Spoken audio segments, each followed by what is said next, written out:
नमस्कार दोस्तों, स्वागत है आप सभी का हमारे यूट्यूब चैनल एजुकेशन सर्वोदय में। दोस्तों, हम अपने यूट्यूब चैनल पर 2-3 दिनों से सीटेट की हिंदी पेडालॉजी की वीडियो डाल रहे हैं। जैसा कि आप लोग अगर देखे होंगे, नहीं देखे हैं तो जाकर चैनल पे आप देख सकते हैं कि हिंदी पेडालॉजी की ऑलरेडी 2 वीडियो बनाकर पड़ चुकी हैं और यह लास्ट होगी वीडियो हिंदी पेडालॉजी की। 3 वीडियो में ही हमने हिंदी की पूरी पेडालॉजी कवर कर ली है। आपके लिए हिंदी पेडालॉजी सीटेट जैसे एग्ज़ाम में 15 नंबर की पूछी जाती है। तो दोस्तों, इसको हम देख लेते हैं। आप हमारे चैनल पे जाके तीनों वीडियो को अच्छे से देख लीजिए। आज हम दोस्तों चैनल पर अपने हिंदी पेडालॉजी सीटेट की तीसरी वीडियो करने जा रहे हैं। तो बढ़ते हैं दोस्तों वीडियो की तरफ और देखते हैं कि अब हमारा जो शेष बचा था, हम पढ़ने जा रहे थे कल भाषाई विकार। तो दोस्तों, आज की वीडियो में भाषाई विकार तथा जितना भी बचा हुआ है उसको हम कवर कर लेंगे।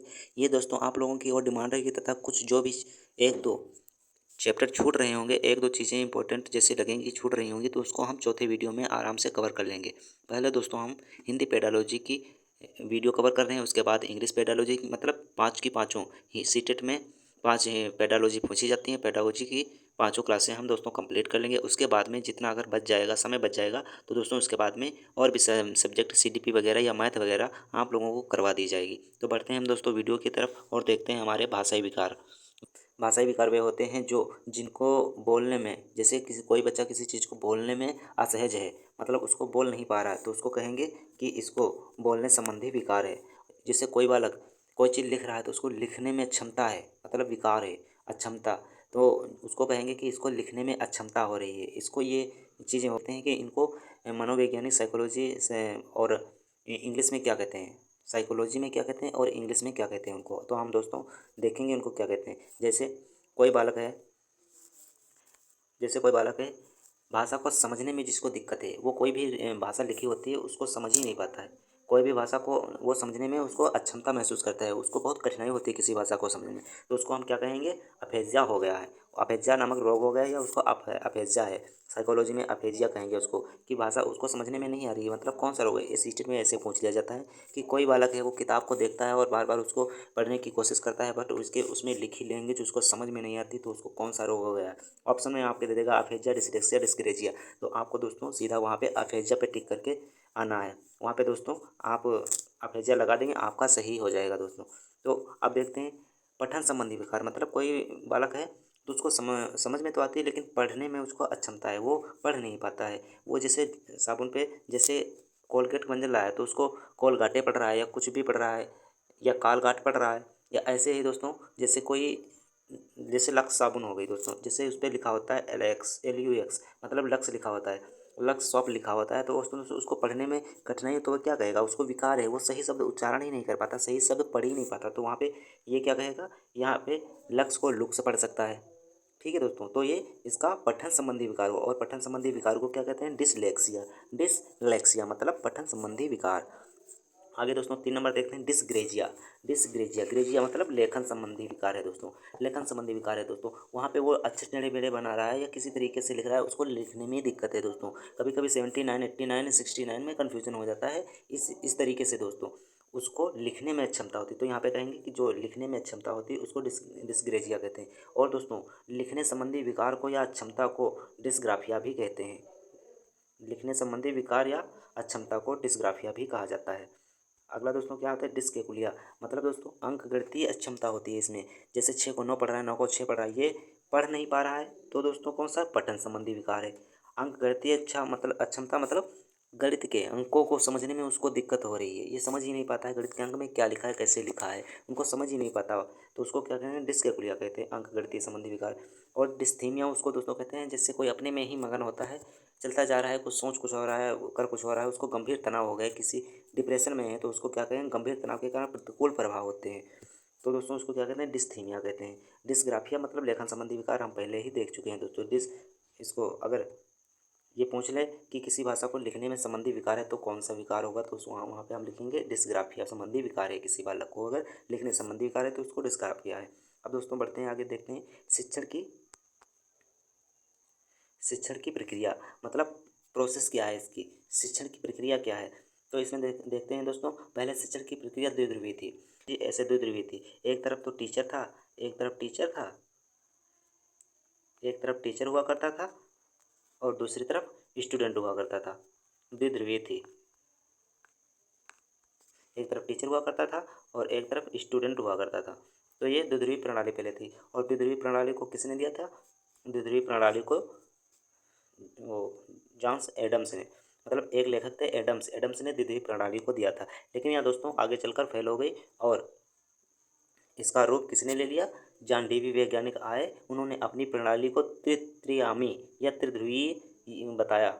उन्होंने कहा कि जो भी शिक्षण की प्रक्रिया होती है वह त्रिआयामी प्रक्रिया होती है, जिसमें क्या होता है, त्रिआयामी प्रक्रिया में क्या होता है, इस तरीके की होता है दोस्तों। एक तरफ शिक्षक होगा, एक तरफ शिक्षक होगा और एक तरफ शिक्षार्थी होगा, एक तरफ शिक्षार्थी या विद्यार्थी होगा, एक तरफ विद्यार्थी होगा दोस्तों। यहाँ पे एक तरफ क्या होगा? एक तरफ होगा विद्यार्थी, एक तरफ विद्यार्थी होगा और एक तरफ क्या होगा? करिकुलम, मतलब पाठ्य सामग्री। एक तरफ क्या होगा? करिकुलम, एक तरफ। ये क्या है? त्रिआयामी शिक्षण हो गया, त्रिआयामी शिक्षण हो गया। इसमें हमने क्या बताया? त्रिआयामी शिक्षण में एक तरफ शिक्षक होगा, दूसरी तरफ बालक होगा और तीसरे उसका करिकुलम होगा, मतलब जो भी पाठ्य पुस्तक पाठ्य संबंधी हैं ये एक तरफ होंगी। ये तीन तीन इसमें त्रिआयामी इसीलिए इसको बोलते हैं क्योंकि इसमें शिक्षक भी होता है, विद्यार्थी भी होता है और पाठ्य पुस्तक भी होता है, पाठ्यक्रम भी होता है दोस्तों। ठीक है, फिर आगे बढ़ते हैं, हम देखते हैं शिक्षण सूत्र, मतलब पढ़ाने के कौन कौन से सूत्र क्या होते हैं, तरीके क्या होते हैं पढ़ाने को। तो शिक्षण सूत्र कौन से होते हैं दोस्तों? सूत्र में हम यह देखेंगे, अज्ञात से ज्ञात की ओर। हमने पहले जो टीचिंग मेथड्स पढ़े थे उसमें भी थे ज्ञात से अज्ञात की ओर, तो यहाँ पे ज्ञात से अज्ञात की ओर होता है। जैसे जो बालक को ज्ञात होता है पहले वो बता देते हैं कि ये क्या चीज़ है, उससे पूछ लेते हैं। जैसे हमने अपने पिछले वीडियो में उदाहरण दिया था कि जैसे किसी क्लास में शिक्षक ने एक स्टूडेंट को खड़ा किया और पूछा, ये बताया, पेन को दिखा के पूछा उसने कि ये हाथ में मेरे क्या है, तो उसने देखा और कहा सर ये पेन है। यहाँ पे क्या है? यहाँ पे पेन है। सर आपके हाथ में पेन है। उसने बता दिया पेन है। पेन पता था बालक को कि ये पेन होता है, ठीक। तो उसको ये ज्ञात था, पेन को ज्ञात था, लेकिन इसमें कौन सा नियम लगा है ये उसको ज्ञात नहीं था। तो बाद में बताते हैं कि बेटा ये पेन है, जो नाम आप ले रहे हो इसको संज्ञा कहते हैं हम। तो ज्ञात से अज्ञात की ओर यह नियम हो गया। फिर मूर्त से अमूर्त की ओर। बच्चा मतलब जो टच कर सकता है, जो देख सकता है, मूर्त चीज़ें हैं, अमूर्त नहीं, जो भी दिखाई देती हैं उनको कहते हैं मूर्त चीज़ें। हम जिन सभी चीज़ों को छू सकते हैं, देख सकते हैं, उन चीज़ों को कहते हैं मूर्त चीज़ें। जैसे कोई पत्थर का टुकड़ा हो गया, किताबें हो, जितनी भी चीज़ें हम देख छू सकते हैं वो सभी मूर्त चीज़ें होती हैं। तो इसमें शिक्षक क्या करता है? मूर्त, जिन चीज़ों को बालक जानता है, जिन चीज़ों को छू सकता है और वो समझ सकता है, इन चीज़ों को देख सकता है, उन चीज़ों से लगा के जो नहीं देख सकता है वहाँ तक इसको बताते हैं। ठीक है दोस्तों। अब जैसे पहले तो बता दिया कि संज्ञा ये होती है, इसको छू सकते हैं, किसी के नाम है इसका। तो जैसे नाम तो अमूर्त हो गया दोस्तों, अब नाम को हम देख नहीं सकते, लेकिन लेकिन पेन क्या है? जैसे पेन जिसका नाम है, तो पेन एक चीज़ है, लकड़ी का टुकड़ा, उसको हम छू सकते हैं, या पेन प्लास्टिक का है तो उसको छू सकते हैं। लेकिन अमूर्त क्या है? उसका नाम है, कोई भाव है। जैसे कोई भाव मन में उत्पन्न होता है, उसके ज़रिए से आँखों में आंसू आते हैं। आंसू तो दोस्तों मूर्त हो गए, लेकिन जो भाव आया वो अमूर्त हो गया। मतलब जो भी हमारे सेंस होते हैं, सेंस हमारे अमूर्त होते हैं, जिनको हम छू नहीं सकते, लेकिन सेंस का जो भी प्रभाव पड़ता है वो, अगर वो हार्ड रूप में आता है बाहर, जिस तरीके से आंसू आते हैं, ऐसे ही उसके द्वारा किया गया काम जो भी होता है, वो किया गया काम तो मूर्त होता है, लेकिन उसका प्रभाव अमूर्त हो सकता है। जैसे दोस्तों साइंटिस्ट लोग रिएक्शन करते हैं, तो रिएक्शन का परिणाम तो कभी कभी आता है, तो दिखाई देता है, तो परिणाम तो दिखाई देगा, बट होने वाले रिएक्शंस अंदर ये नहीं देख सकते हैं कि क्या हो सकता है, क्या हो रहा है। ठीक दोस्तों, बस इतना आप समझिए कि जिन चीज़ों को हम छू सकते हैं, देख सकते हैं, वो सभी वो मूर्त चीज़ें होती हैं, और जिन चीज़ों को छू नहीं सकते, देख नहीं सकते, वे सभी अमूर्त चीज़ें होती हैं। ठीक है दोस्तों, तो उसमें जो बालक छू सकता है, देख सकता है, उन चीज़ों को पहले बताते हैं, और फिर जो उसको ज्ञात नहीं होता है, जो चीज़ें वो नहीं जानता है, उन चीज़ों को बताते हैं। तो बढ़ते हैं आगे और देखते हैं फिर क्या है, सरल से जटिल की ओर। मतलब पहले हम सरल सरल चीज़ें बच्चे को बताते हैं ताकि उसका पढ़ने में इंटरेस्ट जगे, उसको पढ़ने में अच्छा लगे। क्लास को हमें ऐसे बनाना है कि क्लास में कोई भी बच्चा आके बोर ना हो, इस तरीके की क्लास बनाना है। तो सरल से जटिल की ओर पढ़ाएंगे, जैसे किसी चीज़ को अच्छे से पढ़ा देंगे, गेंद को अच्छे से सिखा देंगे। खेल खेल में बच्चों को एक दूसरे से, तीन बच्चों को, जैसे 3 बच्चे कतार में खड़े हैं या बैठे हुए हैं किसी सर्कल बना के या कहीं पर या लाइन बना के, तो उसमें तीनों बच्चों को एक गेंद पकड़ा देंगे, एक एक करके एक एक गेंद देंगे, तो वो बच्चे खुश भी और उनका मनोरंजन भी हो रहा है। फिर उनसे काउंटिंग करवाएंगे कि इसको बारी बारी से गेंद किस किस ने पकड़ा है, कितने बच्चों ने पकड़ा है, फिर उसको बताएंगे इसको 3 बच्चों ने गेंद पकड़ा है। तो उसमें ये सब देख सकते हैं कि पहले गेंद किसी ने पकड़ा, बाद में किसी ने पकड़ा। पहले ये लिखो कि रामू, श्यामू, संगीता जो भी नाम हुआ उसमें बता देंगे कि पहले रामू ने पकड़ा, फिर श्यामू ने पकड़ा, फिर संगीता ने पकड़ा। इसको आरोही क्रम में बताओ, फिर इसने इसके सबसे बाद में किसी ने पकड़ा, फिर उसके बाद किसने पकड़ा, उसके बाद में किसको गेंद को लिया, किसने पकड़ा। इस तरीके से हम उसको सरल से जटिल की ओर समझा सकते हैं दोस्तों। फिर क्या है यहाँ पे देखते हैं, सरल से जटिल। शिक्षण सहायक सामग्री मतलब जो भी शिक्षण में प्रयोग किए जाने वाली सामग्रियाँ हैं उनको हम क्या कहते हैं, शिक्षण सहायक सामग्री। उसको क्या कहते हैं, शिक्षण सहायक सामग्री। जो हमारे शिक्षण में प्रयुक्त की जाती हैं, सहायता करती हैं, उनको शिक्षण सहायक सामग्री कहते हैं। जैसे अब यहाँ पे क्या होगा, कुछ ऐसी होती हैं शिक्षण सहायक सामग्री जो केवल देख सकते हैं हम, जिनको केवल देखने में ही आती हैं। जैसे हार्ड होते हैं, देख सकते हैं, छू सकते हैं, ऐसी कुछ चीज़ें होती हैं। जैसे बचपन में हम लोग श्यामपट्ट पर पढ़ा करते थे, टेक्स्ट बुक हमारा करिकुलम हुआ करता है, श्यामपट्ट पर पढ़ा करते थे। तो एक ब्लैक बोर्ड हुआ करता था काला काला, उसमें हमें शिक्षक चाक के जरिए जैसे एक ब्लैक बोर्ड हुआ करता था, उस पर शिक्षक हमें चाक के जरिए जो कुछ भी लिखना होता था, छोटा बड़ा जो भी हमको लिखना होता था वो हमें पढ़ाते थे। ठीक है दोस्तों, तो ऐसे तो क्या था, दृश्य हम देख रहे थे, दृश्य तो क्या हो गया, दृश्य सामग्री हो गई। जैसे श्यामपट्ट टेक्स्ट बुक, ये शिक्षण सहायक सामग्री में दृश्य सामग्री हो गई। और दूसरा क्या हुआ दोस्तों, श्रव्य सामग्री, मतलब ऐसी सामग्रियाँ शिक्षक में सहायक हों जो जिनको हम सुन सकते हैं। जैसे रेडियो रिकॉर्डर, पहले एक घर में डेक जैसी हुआ करती थी बजने वाली, उसमें क्या एक कैसेट लगा करती थी, किस तरीके की, ऐसे कैसेट लगा करती थी ऐसे। उसको दोस्तों हम देख नहीं पाते थे, उसको केवल सुन पाते थे। तो क्या वो थी, श्रव्य सामग्री थी। रेडियो रिकॉर्डर वगैरह, जैसे रिकॉर्डर आजकल मोबाइल फ़ोन में होते हैं, हम अपनी आवाज़ को रिकॉर्ड कर लेते हैं और बाद में चाहें उसको सुन लेते हैं। तो क्या होता है, रिकॉर्डर होता है। रेडियो जैसे समाचार वगैरह या गाने वगैरह, जो रेडियो पहले एफएम चला करता था, जैसे एफएम हो गया, आकाशवाणी, तो जिनको हम सुनते हैं केवल, उनको हम क्या कहते हैं कि श्रव्य सामग्रियाँ हैं। ठीक है दोस्तों, जैसे म्यूजिक होता है, ऑडियो लगाकर हम सुनते हैं, केवल गाना सुनते हैं, वीडियो पे नहीं देखते हैं, उसको क्या कहते हैं, श्रव्य सामग्री। यही सामग्रियाँ जो हम शिक्षण में प्रयोग करते हैं उसको क्या कहते हैं, शिक्षण सहायक सामग्रियाँ कहते हैं। और उसमें भी क्या कहते हैं, शिक्षण सहायक सामग्री में श्रव्य शिक्षण सामग्रियाँ कहते हैं, केवल हम जिनको सुन सकते हैं। तो दोस्तों ये हमारी हो गई श्रव्य सामग्रियाँ। अब देखते हैं दृश्य श्रव्य सामग्रियाँ, मतलब दृश्य मतलब देख भी सकते हैं, श्रव्य मतलब सुन भी सकते हैं। जैसे टेलीविज़न, टीवी। जैसे बचपन में दोस्तों पहले क्या हुआ करता था कि मोबाइल फ़ोन वगैरह का प्रयोग बहुत ज़्यादा नहीं था, इनका प्रचलन बहुत कम था। तो वहाँ पे दोस्तों क्या होता था, हमारे यहाँ सबके यहाँ टेलीविज़न टीवी हुआ करती थी, तो इसको देखते थे दोस्तों। उसमें क्या था, चलचित्र हुआ करते हैं और आवाज़ भी सुनाई पड़ती है। उसको क्या कहते हैं, टेलीविज़न या टीवी कहते हैं, जिस पर दूरदर्शन वगैरह या न्यूज़ वगैरह दिखाई जाती है। उसमें आजकल तो दोस्तों सब कुछ हम देख सकते हैं, एडवांस टेक्नोलॉजी हो जाने के कारण हम सब कुछ देख सकते हैं, सुन सकते हैं उसको। मतलब जिन चीज़ों में हमको दिखाई भी पड़े और सुनाई भी पड़े, उनसे हम, जैसे आज हम एक दूसरे से मोबाइल से कनेक्ट हैं, हम वीडियो बना रहे हैं, आप लोग इसको देखेंगे भी और सुनेंगे भी और इससे शिक्षा ग्रहण करेंगे। इसको क्या कहेंगे, दृश्य श्रव्य सामग्री। ठीक है दोस्तों। अब दोस्तों देखते हैं क्रिया सहायक सामग्री। एक होती है क्रिया सहायक सामग्री, ये वीकेंड होता है तो उसमें क्या करते हैं, एक दिन प्लान बना लेते हैं सभी लोग और कहते हैं कि चलते हैं, चलो आज इस जगह पर टहलने चलते हैं। तो उसको क्या कहते हैं, क्रिया सहायक सामग्री। मतलब जिस स्थान पे जाके किसी चीज़ का ज्ञान प्राप्त करना। जैसे हम कहीं गए, अगर आगरा गए तो आगरा में देखा हमने ताजमहल और उस पर विश्लेषण किया कि हाँ ऐसे पत्थर से बना था, ऐसे बना, उसके पीछे की कहानी जानते हैं, उसका इतिहास जानते हैं, तो उससे हम सीखते हैं। तो उसको क्या कहते हैं, क्रिया सहायक सामग्री। मतलब करके सीखते हैं, वहाँ पे जाके घूम के टहल के देखते हैं, उससे हम सीखते हैं, तो उसको क्या कहते हैं, क्रिया सहायक सामग्री कहते हैं। ठीक है दोस्तों, उसको कहते हैं क्रिया सहायक सामग्री। अब आगे बढ़ते हैं, आकलन देखते हैं। अब मूल्यांकन एवं उपचारात्मक शिक्षण। मूल्यांकन एवं उपचारात्मक शिक्षण क्या होता है, जिसमें दोस्तों किसी बालक का पहले तो उसको काफ़ी समय तक पढ़ाया जाता है, फिर उसका मूल्यांकन किया जाता है। मूल्यांकन के बाद में ये हमको पता चल जाता है कि अब बच्चे में गैप कहाँ रह गई होगी, उसको फिर कमी ढूंढते हैं और कमी ढूंढकर उसका निदान करते हैं, पहले तो उसको दोस्तों कमी ढूंढते हैं, जिसको कहते हैं डायग्नोज करना। मतलब डायग्नोस्टिक मेथड होता है उसमें दोस्तों। क्या कहते हैं, पहले उसकी कमी ढूंढते हैं। तो आप यहाँ पे आकलन में क्या होता है दोस्तों, देख लेते हैं। आकलन में होता है, यहाँ पे देख लीजिए दोस्तों क्या लिखा है।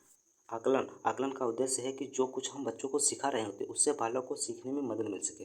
जो भी हम बच्चे को सिखा रहे हैं, जैसे कुछ सिखा रहे हैं तो उसमें सीखने में उसको मदद मिले, इसको क्या कहेंगे, आकलन कहेंगे। उसका सीधा प्रयोग करेंगे बालक के ऊपर कि हाँ ये चीज़ें सिखा रहे हैं तो उसको सीखने में मिल रही है, आकलन करेंगे। जैसे आज हमने किसी चीज़ आपको बता दिया कि आपको ये सीटेट का जो सेकंड वीडियो है इसको पूरा देख के आना है। फिर हम कल उसी चीज़ को आपसे सुन रहे हैं, आपसे आकलन आपका करेंगे कि आप सुना पा रहे हैं या नहीं सुना पा रहे हैं किसी चीज़ को। हम बताएँ पढ़ने के लिए, पढ़ाएँ आपको, पढ़ने के बाद आप अगले दिन आपका टेस्ट है, टेस्ट में आए, आपने जितना किया 100 में से आप 50 नंबर लाए तो हम आपका आकलन कर लेंगे कि हाँ ये इस चीज़ में इतना निपुण हो सकता है या नहीं निपुण हो सकता है, या इसकी कमज़ोरी है इस चीज़ को। मैथ और जैसे अलग अलग चीज़ों का दिया टेस्ट, और जिसमें जैसे हिंदी का टेस्ट दिया, गणित का भी टेस्ट दिया, और दोनों में 100-100 नंबर का था, और एक में 80 नंबर आए। जैसे हिंदी में 80 नंबर आ गए, मैथ में 20 नंबर आए। तो क्या हुआ वहाँ पे, अब हम तुम्हारी गैप का पता लगा सकते हैं। हम किसी भी विद्यार्थी की गैप का पता से लगा सकते हैं, उसका आकलन कर सकते हैं कि यह बालक गणित में कमज़ोर है और हिंदी में ठीक ठाक है। तो यहाँ पे दोस्तों अब हमें पता चल गया कि इसकी सब्जेक्ट जो मैथ है इसमें यह कमज़ोर है, तो इसको डायग्नोस कर लिए। डायग्नोस करने के बाद उस पर हम अब आपको हिंदी से बेहतर हम मैथ में समझाने की कोशिश करेंगे, ताकि आपको मैथ भी अच्छे से आ सके, तो उसका निदान होगा। ये आकलन जैसे हम किसी चीज़ का टेस्ट ले रहे हैं, किसी बालक का टेस्ट ले रहे हैं, तो उसको उससे यह पता चल रहा है कि बालक कुछ सीख पा रहा है या नहीं सीख पा रहा है। उससे हम नहीं सीख पा रहा है तो उसको और सिखाने का प्रयास करते हैं। किसी चीज़ का अच्छे से विश्लेषण करना आकलन कहलाता है। अब दोस्तों क्या देखते हैं यहाँ पे, उपचारात्मक या निदानात्मक शिक्षण, उपचारात्मक या निदानात्मक शिक्षण, रेमेडियल या तथा डायग्नोस्टिक टीचिंग। ठीक है दोस्तों, अब देखते हैं उपचारात्मक शिक्षण क्या होता है। तो उपचारात्मक शिक्षण, उपचारात्मक शिक्षण में क्या होता है, अधिगम या सीखने में कमी का पता लगाकर उसका उपचार करना निदानात्मक या उपचारात्मक शिक्षण कहलाता है। पहले बालक में कमी का पता लगाया जाता है, बाद में उपचारात्मक शिक्षण दिया जाता है। यहाँ पे लिखा हुआ है दोस्तों, पढ़ सकते हैं आप। तो इसमें होता क्या है, जैसे दोस्तों याद रखेंगे आप, पहले पहले किसी बालक का डायग्नोस्ट का पता लगाया जाता है, डायग्नोस्ट किया जाता है, पहले निदान किया जाता है बालक का। पहले क्या करेंगे, निदानात्मक शिक्षण करेंगे, मतलब पहले कमी का पता लगाएंगे कि डायग्नोस करेंगे। जैसे हम कहीं दवाई लेने जाते हैं तो पहले डॉक्टर लोग क्या कहते हैं डायग्नोस्टिक सेंटर में जाइए, मतलब वहाँ पे हमारी गैप का कमी का पता लगाया जाता है कि हमको ये बीमारी, वहाँ पे बीमारी फाइंड आउट करी जाती है, ना कि बीमारी का इलाज होता है। यहाँ पे दोस्तों याद रखना, हम किसी डॉक्टर के पास जब जाते हैं तो वो हमको जब डायग्नोस्टिक सेंटर में भेजता है तो वहाँ पे डायग्नोस किया जाता है हमको कि हमारे अंदर कौन सी बीमारी है, ना कि उस बीमारी का इलाज किया जाता है। वहाँ पे उस बीमारी को फाइंड आउट किया जाता है कि है क्या, तो ये हो गया डायग्नोस करना। डायग्नोस्टिक सेंटर में डायग्नोस किया जाता है, किसी बीमारी को पता लगाया जाता है कि ये बीमारी है। उसके बाद हम जाते हैं, रेमेडियल टेस्ट बाद में किया जाता है, मतलब उपचार बाद में किया जाता है। पहले पता तो चल जाए कि कौन सी बीमारी है, कहाँ पे कमी है। बालक अगर किसी चीज़ को नहीं सीख पा रहा है तो उसमें कहाँ पर कमी है, किस विधि का प्रयोग किया जाना चाहिए, किस विधि का प्रयोग किया जा रहा है जिससे वह नहीं सीख पा रहा है। तो मतलब पहले हम उसको डायग्नोस करेंगे, उसके बाद में रेमेडियल टेस्ट देंगे, मतलब रेमेडियल परीक्षण करेंगे, रेमेडियल टीचिंग देंगे उसको कि हाँ इस चीज़ का, जैसे हम टेस्ट जब वहाँ गए डायग्नोस्टिक सेंटर पे हमको पता चला जाए हाँ हमारे फीवर था, फीवर में फिर पता चलने के बाद फिर हमको फीवर की दवाई दी जाएगी जिससे ठीक हो जाएंगे। इसी तरीके से बच्चे में गैप का पता चल जाता है, गैप का पता चल जाता है कि बच्चे में यहाँ पे गैप है, यहाँ पे गैप है, यहाँ पे मतलब गैप का मतलब कमी है यहाँ पे इस चीज़ में, इस शिक्षण विधि में कमी हो रही है, इस शिक्षण विधि के कारण कमी है। उस शिक्षण विधि को हटाकर ऐसी शिक्षण विधि लाएंगे जिससे बच्चे की वह कमी पूरी की जा सके और बच्चे का जो उपचार किया जा सके, बच्चे का रेमेडियल शिक्षण बच्चे को दिया जा सके। ठीक है दोस्तों, अब आगे देखते हैं उपलब्धि परीक्षण। उपलब्धि परीक्षण क्या होता है, इस टेस्ट में यह पता लगाया जाता है कि शिक्षण कार्यक्रम के तहत शिक्षार्थी अथवा बालक ने क्या सीखा है। मतलब किसी विधि का हम प्रयोग करें, किसी शिक्षण विधि का प्रयोग कर रहे हैं, उस शिक्षण की विधि का प्रयोग करने के बाद में हम इस परीक्षण में यह पता लगाते हैं कि बालक को जो शिक्षण विधि दी जा रही थी उसके द्वारा बच्चे को अच्छा सीख पा रहा है, बालक अच्छे से सीख पा रहा है अथवा नहीं सीख पा रहा है। यहीं पे दोस्तों लिखा है, आप पढ़ लीजिए, यहाँ पे लिखा है शिक्षण कार्यक्रम के द्वारा कहाँ तक सीख पाया, उसके आधार पर भाषा का प्रयोग किस हद तक कर पाया है। ठीक, यहाँ पे शिक्षण कार्यक्रम का पता चलता है, यहाँ शिक्षण कार्यक्रम के द्वारा भाषा कौशल को कहाँ तक सीख पाया।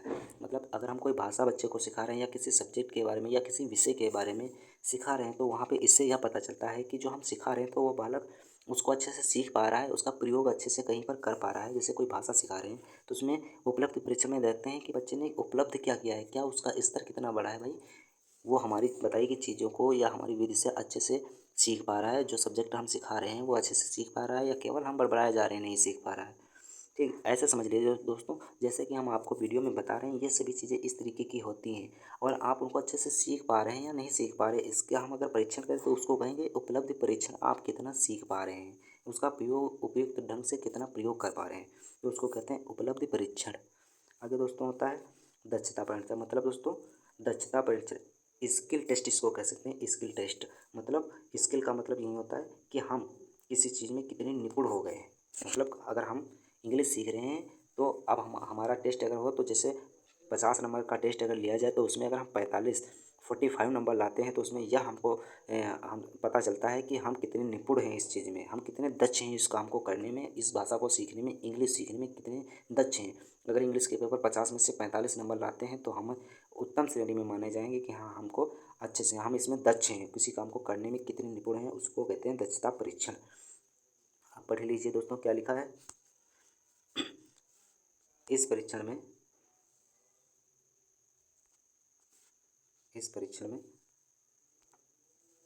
सॉरी दोस्तों एक मिनट,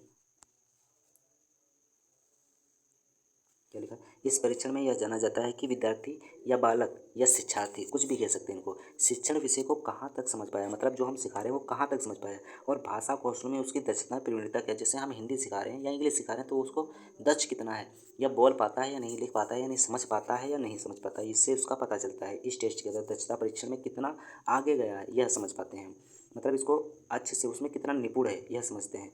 तो यहाँ पे दोस्तों लगाया जाता है, इसमें पता लगाया जाता है कि बालक किसी भाषा सीख कर उसमें कितना प्रवीण है। यहाँ पे दोस्तों सही कर लीजिए, यहाँ पे प्रवीण है या निपुण है। इस टेस्ट में यह बताया जाता है कि यहाँ पे दोस्तों डबल हो गया है, सही कर लीजिए, यहाँ पे थोड़ा डबल हो गया है, यहाँ पे इसको हम एरेज कर दें। इस टेस्ट में यह भी अनुमान लगाया जा सकता है कि शिक्षार्थी अपेक्षित शिक्षण में सफल हो पाएगा या नहीं। जैसे दोस्तों हम हिंदी सीख रहे हैं, हिंदी का हमारा टेस्ट लिया गया और 50 में हमने 45 नंबर लिया है, तब तो हमको आइडिया लग जाएगा कि बेसिक हमारा टेस्ट जो था पर डे वाला या वीकली टेस्ट था, उसमें हम हर टेस्ट में 4 टेस्ट हुए, चारों टेस्ट में हम 50 में 45 46 45 46 इस तरीके के नंबर ला रहे हैं। इससे हमको अनुमान लगाया जा सकेगा। जैसे अगर किसी बालक का ही हम टेस्ट ले रहे हैं तो अगर उसी तरीके के आ रहे हैं तो उससे हम पता लगा सकते हैं उस बालक की कि हाँ ये बालक आगे चल के अगर बोर्ड के एग्ज़ाम होंगे या कोई एनुअल एग्ज़ाम होगा उसका, तो वह हिंदी विषय में अगर 50 में अगर 45 46 के लिए होता है। यहाँ पे देख लीजिए दोस्तों लिखा है, इसके लिए यह आवश्यक नहीं कि शिक्षार्थी को लक्ष्य भाषा या लक्ष्य विषय का पूर्व ज्ञान हो, किंतु दक्षता परीक्षा के लिए लक्ष्य विषय का ज्ञान होना आवश्यक होता है। तो यहाँ पर एक परीक्षण छूट गया है, आप लोग पेन कॉपी लेकर लिख लीजिए, अभिरुचि परीक्षा एप्टीट्यूड टेस्ट। अब इसमें लिख लीजिए क्या होता है। इससे यह पता चलता है कि शिक्षार्थी भाषा सीखने में अपनी रुचि रखता है या नहीं। जैसे कोई बालक, जैसे हम उसको हिंदी पढ़ाना चाहते हैं या अंग्रेजी पढ़ाना चाहिए, गणित पढ़ाना चाहते हैं, तो उसमें इस टेस्ट में यह पता चलता है कि बालक गणित लगाने के लिए अभिरुचि रखता है या उसमें संतुष्ट है, या हिंदी पढ़ने में अभिरुचि रखता है या नहीं रखता है, या हम केवल उसको पढ़ाने उस पर थोपे जा रहे हैं। ऐसा नहीं होगा, उस पर थोपेंगे नहीं, उसकी रुचि के अनुसार ही हम पढ़ाएंगे। तो इसमें और क्या होता है, यह भी अनुमान इसमें यह भी अनुमान लगाया जा सकता है कि शिक्षार्थी अपेक्षित शिक्षण में सफल हो पाएगा या नहीं। जैसे हमने किसी का टेस्ट लिया और वो उसमें इंटरेस्टेड नहीं है, हम किसी विषय को पढ़ाना चाहते हैं वो उसमें इंटरेस्टेड नहीं है, तो उससे यह भी पता लगाया जा सकता है कि जो विद्यार्थी है इसमें अभिरुचि है उसकी या अभिरुचि नहीं है। ठीक है, अपेक्षित विषय में सफल हो पाएगा या नहीं। जैसे जिसको हमने अपेक्षा की है, जैसे इंग्लिश हम पढ़ा रहे हैं, उसमें पहले तो बात यही पता चल जाएगी कि इसमें रुचि रखता है या नहीं रखता है। फिर इसमें यह भी पता चल जाता है कि यह इसमें सफल हो पाएगा या नहीं सफल हो पाएगा। जब वो उसमें रुचि नहीं हुई तो सफल क्या हो पाएगा, ये हमें परीक्षण में प्राप्त हो जाता है। अब दोस्तों लिख लीजिए, इसके लिए यह आवश्यक नहीं है कि शिक्षार्थी को लक्ष्य विषय का पूर्व ज्ञान हो। जैसा कि यहाँ पे लिखा हुआ है, मैं हाईलाइट कर रहा हूँ इसको, यहाँ पे लिखा हुआ है दोस्तों देख लीजिए, यहाँ पे एक मिनट दोस्तों, यहाँ पे ये लिखा हुआ है, इसके लिए आवश्यक नहीं कि शिक्षार्थी को लक्ष्य भाषा, मतलब जो भी टारगेट लैंग्वेज है उसको आनी चाहिए, यह जरूरी इसमें नहीं होता है। किसमें जरूरी नहीं होता, किसमें जरूरी नहीं होता है, अभिरुचि परीक्षण में जरूरी नहीं होता, लेकिन दक्षता परीक्षा में यह जरूरी होता है कि जो भी हमारी टारगेट लैंग्वेज होती है वह आवश्यक होती है, उसका ज्ञान आवश्यक होता है। भाई टारगेट किसी चीज़, एक चीज़ का ही तो हम उसमें किस चीज़ में दक्ष है वो उस चीज़ का पता लगाते हैं। दक्षता परीक्षा में जो स्किल टेस्ट था उसमें हम यह पता लगाते हैं कि किस विषय में या किस भाषा में यह बालक निपुण है, बट इसमें हम दूसरी जो अभिरुचि परीक्षण होता है, एप्टीट्यूड टेस्ट होता है, इसमें हम इस चीज़ का पता नहीं लगाते हैं कि यह किसमें निपुण है। इसमें यह पता लगाते हैं कि यह इस चीज़ में जो भी हम सिखाना चाहते हैं, बताना चाहते हैं, इसमें यह रुचि रखता है या रुचि नहीं रखता है। हम केवल उस पर थोप रहे हैं, ऐसा नहीं करेंगे दोस्तों। ठीक है दोस्तों, आगे देखते हैं दोस्तों बहुभाषिता, जिसको कहते हैं मल्टीलिंगुअल, जिसको कहते हैं मल्टीलिंगुअल बहुभाषिता। एक कक्षा में कई भाषाओं का प्रयोग, मतलब जैसे हिंदी की क्लास है या एक कक्षा है कोई भी, उसमें सभी तरीके के बालक बैठे हुए हैं, उसमें कई प्रकार की भाषाओं को, जैसे भोजपुरी भी सिखाई, भोजपुरी में भी कोई बालक बोल रहा है, कोई हिंदी में बोल रहा है, कोई इंग्लिश में बोल रहा है, तो इसको क्या कहते हैं, बहुभाषिता कहते हैं। एक कक्षा में कई भाषाओं का प्रयोग बहुभाषिता का उदाहरण है। एक ही कक्षा में कई भाषाओं का प्रयोग किया जा रहा है, उसको क्या कहते हैं, बहुभाषिता। किसी भी कक्षा में किसी बालक के द्वारा प्रयोग की जाने वाली मातृभाषा, जैसे कोई बालक हमारे यहाँ बिहार से पढ़ने आया है तो उसकी मातृभाषा बिहारी भाषा हो जाएगी। ठीक है दोस्तों, कोई बालक अगर इंग्लैंड से पढ़ने आया तो वो इंग्लिश हो जाएगी उसकी मातृभाषा। कहीं जहाँ का बालक हो वो वहाँ की उसकी मातृभाषा कहलाएगी। और जैसे 4 बालक कक्षा में आए, चारों बालक 4 जगह से आए तो सबकी मातृभाषा अलग अलग हुई, उन सभी का प्रयोग बहुभाषिता कहलाता है। कक्षा में इन सभी का प्रयोग बहुभाषिता कहलाता है, और हम इसको नकारते नहीं हैं। कक्षा में यह नहीं कि भोजपुरी बिहार का बालक आया और अपनी बिहारी अगर मातृभाषा बोल रहा है तो उसको हम हंसेंगे, नकारेंगे, या शिक्षक उसको कभी नहीं नकारते हैं, उसको स्वीकार करते हैं, उसको बोलने देते हैं कि हाँ तुम्हारी ये मातृभाषा, तुम इसमें बोलो। क्यों? कि वह उस भाषा को सीखते सीखते, जो भाषा सीखने के लिए यहाँ पे आया है, जिस विषय को सीखने के लिए यहाँ पे आया है, क्लास में उपस्थित हुआ, वह भी सीख जाएगा। अगर अपनी भाषा का प्रयोग करता रहेगा, अपनी मातृभाषा का प्रयोग कर करके वह लक्ष्य भाषा, टारगेट लैंग्वेज को भी सीख जाएगा। इसलिए क्या कहते हैं, मातृभाषा को प्रयोग से धीरे धीरे बालक टारगेट लैंग्वेज सीख जाता है। और क्या होता है, हमें अपनी कक्षा में बालकों को पुराने ज्ञान से, जैसे जो बालकों को पता होता है उसको पुराने ज्ञान से नए ज्ञान को जोड़ने का मौका देते हैं। जैसे कोई बालक कक्षा में आया, हिंदी उसको अच्छे से आती है तो हिंदी उसको उसका पूर्व ज्ञान हो गया, या उसको जिस बारे में वो जानता है उसका वह पूर्व ज्ञान हो गया, तो हिंदी अगर उसको आती है तो इंग्लिश सिखाने के, हम हिंदी के प्रयोग से उसको इंग्लिश सिखा देंगे तो अच्छे से उसकी समझ में जल्दी आ जाएगी। उसका नए ज्ञान, पुराने ज्ञान से नए ज्ञान को जोड़ने का उद्देश्य भी शिक्षक का उद्देश्य होता है। अब क्या होता है, बहुभाषिता को कक्षा में नकारते नहीं बल्कि एक साधन के रूप में मानते हैं। क्या है, शिक्षण विधि जैसे होती है उसमें बहुभाषिता को एक साधन के रूप में मानते हैं। जैसे बालक कहीं से भी आया, बंगाल से आया, बंगाली पढ़ रहा है तो उसको हम यहाँ स्वीकार करते हैं, कक्षा में उसको नकारते नहीं, स्वीकार करते हैं। वो बंगाल से आया यहाँ पे हिंदी सीखने के लिए, अपनी मातृभाषा का प्रयोग बंगाली का कर रहा है, पर वह धीरे धीरे हमारे यहाँ की हिंदी सीख जाएगा, धीरे धीरे बोलते बोलते। अगर डायरेक्टली आते ही उसको मना कर देंगे कि नहीं अपनी तो मातृभाषा है या अपनी भाषा नहीं बोल सकते, तो वह हमारे यहाँ की भाषा भी नहीं सीख पाएगा। वो अपनी भाषा का प्रयोग करते करते हमारे यहाँ की भाषा सीख जाएगा। ठीक है दोस्तों, अब देखते हैं पाठ्य पुस्तक क्या होती है, टेक्स्ट बुक क्या होती है। पाठ्य पुस्तक, टेक्स्ट बुक शिक्षण का एक साधन है। टेक्स्ट बुक जो होती है, पाठ्य पुस्तक, जो पुस्तकें हम लोग पढ़ते हैं, पाठ्य पुस्तक टेक्स्ट बुक क्या होती है, एकमात्र साधन है। परंतु हम यह नहीं कह सकते कि एकमात्र साधन है। शिक्षा का एक साधन है लेकिन एकमात्र साधन नहीं है। तो यहाँ पे क्या होता है, एकमात्र साधन नहीं होती हैं। शिक्षण की कोई एक साधन है, जैसे किताबें जो हम पढ़ते हैं वो एक साधन है पढ़ाई का, पर एकमात्र साधन नहीं है। क्योंकि हम किताबों के अलावा वीडियो भी देख लेते हैं, वहाँ से भी हम पढ़ लेते हैं, हम ऑडियो भी सुन लेते हैं, वहाँ से भी हम ज्ञान प्राप्त कर लेते हैं। हम किसी चीज़ को पुस्तक के अलावा कहीं पर बोर्ड पर लिख कर भी समझ लेते हैं, कोई हमको समझाता है वहाँ पर भी समझ लेते हैं। तो क्या होते हैं, किताबें जो होती हैं एक साधन है पढ़ाई का, ज्ञान का, शिक्षण का, पढ़ाने का भी, लेकिन एकमात्र साधन नहीं है कि नहीं हम किताब लेकर ही पढ़ा सकते हैं, ऐसा नहीं है। हम वीडियो पर भी पढ़ा सकते हैं, वीडियोज़ के ज़रिए भी सीख भी सकते हैं। ठीक है दोस्तों, तो क्या होगा, ये पाठ्य पुस्तक हो गई। दोस्तों, आज हमने सीटेट की जो हिंदी पेडालॉजी की मैराथन, वो हिंदी पेडालॉजी की वीडियो थी, उसको हमने कंप्लीट कर लिया है। अब हमारी हिंदी पेडालॉजी कंप्लीट हो चुकी है। अब क्या है दोस्तों, हमारी हिंदी पेडागोजी कंप्लीट हो चुकी है, और अब हम इंग्लिश की पेडागोजी करेंगे नेक्स्ट वीडियो से। अगर इसमें से कुछ इंपॉर्टेंट टॉपिक वगैरह या कुछ भी छूट रहा है तो उसको हम 4th वीडियो में कवर कर लेंगे। ये सब आप लोग वीडियो देख लिए और उसका रिव्यू दीजिए, कमेंट बॉक्स में बताइए कि कौन कौन से कोई चैप्टर हमसे छूट गया हो, छूट रहा हो, उसको हम कवर कर लेंगे। या और भी कुछ आप लोगों को अगर कहते हैं कि 1-2 और इस पे वीडियो होने चाहिए, वैसे तो 15 नंबर की जो पेडागोजी होती है हिंदी की, वो आपकी कंप्लीट हो चुकी है।